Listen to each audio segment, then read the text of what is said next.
طارق جمیل آپ سے مخاطب ہوں۔ بہت مشکل ہوتا ہے کہ اپنے کسی پیارے کے لیے جو کہ بچھڑ چکا ہو اور اس کے ساتھ آپ نے بہت ایسا وقت گزارا ہو جو کہ خوشگوار یادوں پر مبنی ہو، اس کے لیے تعزیتی الفاظ ادا کرنا اور تعزیت پیغام دینا انتہائی مشکل کام ہے۔ ہمارے بہت پیارے فنکار، ہمارے بہت پیارے صداکار، ہمارے بہت پیارے اداکار اور ہمارے بہت پیارے دوست اور انسان محمد قوی خان ہم سے بچھڑ گئے۔ اللہ پاک اپنے جوار رحمت میں انہیں جگہ دے اور ان کے لیے جنت میں اعلیٰ مقام دے۔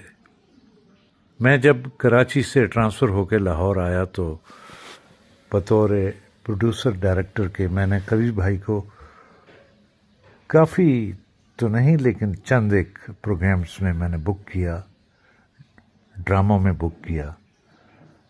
میرے تجربے میں سینئر لوگوں کے ساتھ جو روابط رہے ان میں دو طرح کے لوگ تھے۔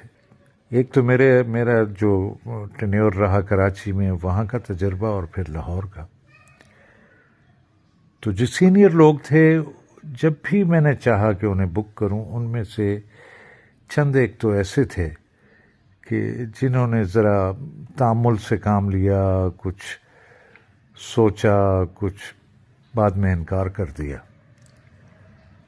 لیکن قوی بھائی وہ شخصیت ہیں کہ میں نے انہیں عرض کیا کہ قوی بھائی میں آ جاتا ہوں یا آپ تشریف لے آئیں۔ انہوں نے کہا نہیں میں آؤں گا، ٹیلی ویژن آنا ہے نا، اپنا گھر ہے۔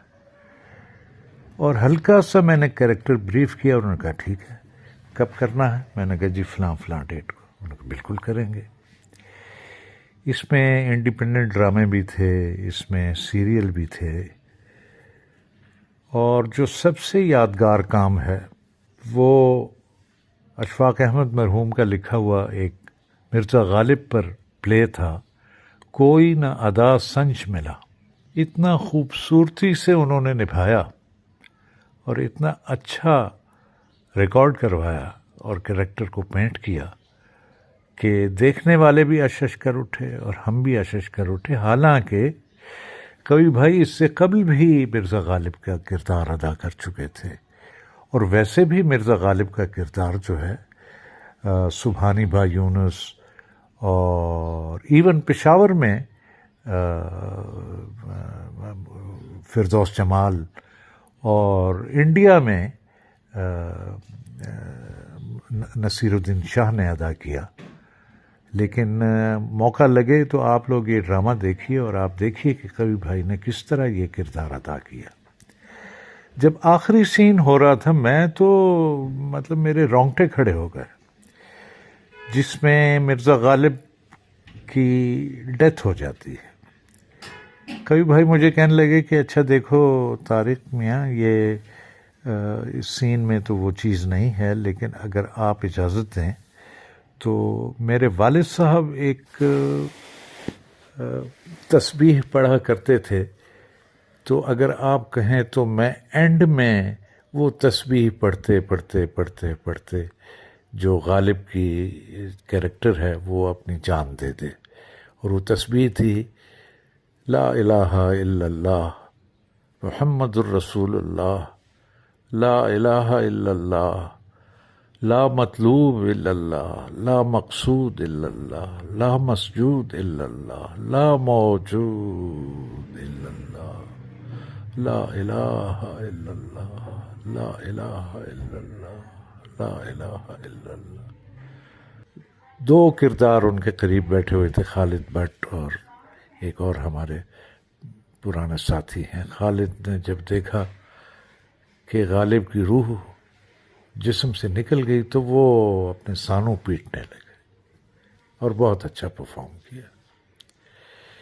اسی طرح ایک اور سیریل تھا دوپٹہ، اس میں ایک بڑی عمر کے صاحب جو ہیں وہ ایک چھوٹی عمر کی لڑکی پر فریفتہ ہو جاتے ہیں، رات سوئے نہیں تھے تو وہ بھی انہوں نے بہت خوبصورت ادا کیا۔ ہاں، رات میں سو نہیں سکا۔